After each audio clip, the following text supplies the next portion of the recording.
আসসালামু আলাইকুম, কেমন আছেন সবাই? আমি আজকে কি সুন্দর কইরা জানি মাছটি দিয়া বাড়া পেঁয়াজ দিয়ে রানবো। আপনারা যদি একবার এমনি রাইন্দা দেখেন দেখবেন যে কি যে মজা।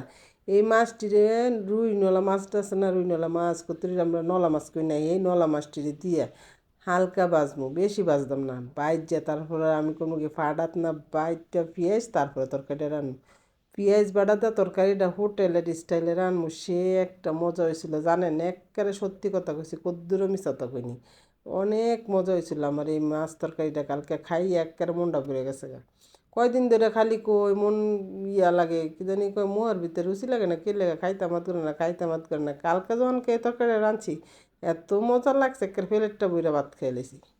আপনারাও এইভাবে রানবেন, দেখেন আমি কীভাবে রানতাছি, এইভাবে রানবেন। রান্নার পরে তাহলে যদি মজা না হয় আমার অবশ্যই কমেন্ট করে কইবেন, তাইলে আমি কমু যে আসলে মনে মজা হয়নি। আর যদি আপনারা না কন তাইলে কি আমি কেমনে কমু কন যে মজা হয়েছে না না হয়েছে, আমি কেমনে বুঝবো? আপনারা অবশ্যই এভাবে রান্না করবেন। মাছটারে কিন্তু আপনারা বেশি একের ভাজা ভাজা করবেন না, মাছটারে হালকা ভাজা ভাজা করবেন। বেশি ভাজা ভাজা সব জিনিস আবার মজা না, এটা আমি হালকা ভাজা দিয়ে রান্না করছি, আমার তো হালকা ভাজা খুব মজা লাগছে।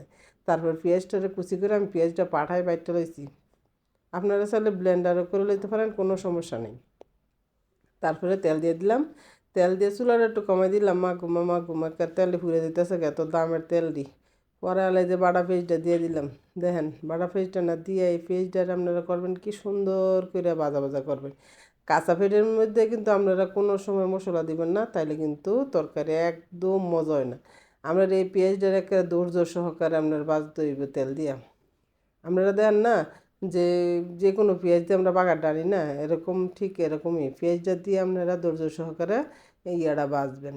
লগে কলম আবার 2টা তেজপাতা দিয়ে দিছি। এই তেজপাতা 10 টাকা হইলে এই তেজপাতা পাওয়া যায় 1 বস্তা, কিন্তু এই তেজপাতাটার তো এত গুণ, হায় রে, যেইটা দিমু সেইটাই মজা, যেইটা দিমু সেইটাই মজা। আর তেজপাতা ছাড়া বুনা তরকারি আমার কাছে একেবারে নিরামশলাহীন লাগে, এর লাগে আমি অবশ্যই তেজপাতা দিই। আপনারা এভাবে দিবেন।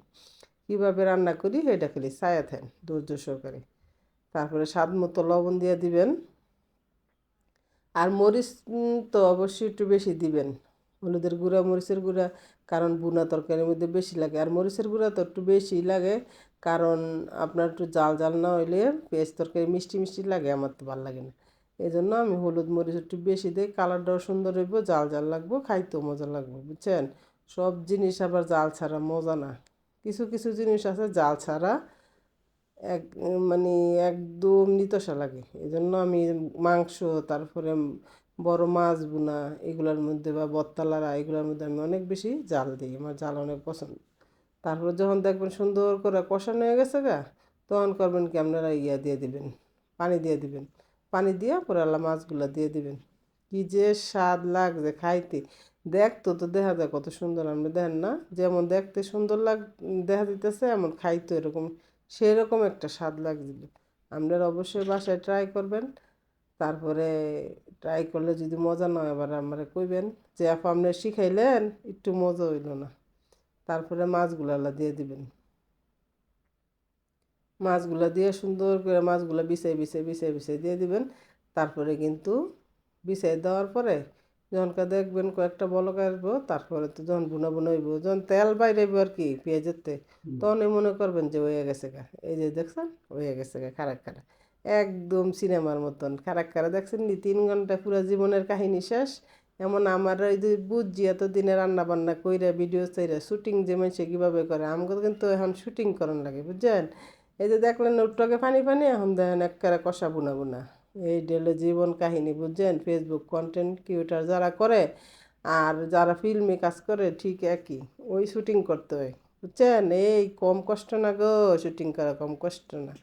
নায়ক নায়িকারা যাকে টেয়া নিছে হাজার হাজার লাখ লাখ, এখন বুঝি যে একটা শুটিং করতে কত কষ্ট। আমরা এখন পেজে কাজ করে বুঝতেছি, হারে হারে টের পাইতেছি।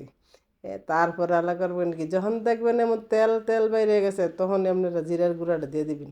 দিয়া মাছটারে আবার উল্টায়া পাল্টায় চিত করে সবভাবে একবারে মশলাটা লাগাই দিবেন, মানে জিরার গুঁড়াটা লাগাই দেওয়ার পরে তো সুন্দর করে এরপরে দেখবেন হয়ে গেছে গা। পরে গরম গরম ভাত দিয়া জোর জোর ভাত দিয়া লেবু না লগে লইয়া খাইলে কি যে স্বাদ, গরুর মাংস একবারে ফেল। আমার তো এমন মজাটাই লাগছে, বুঝছেন? অবশ্যই আপনারা ট্রাই করবেন।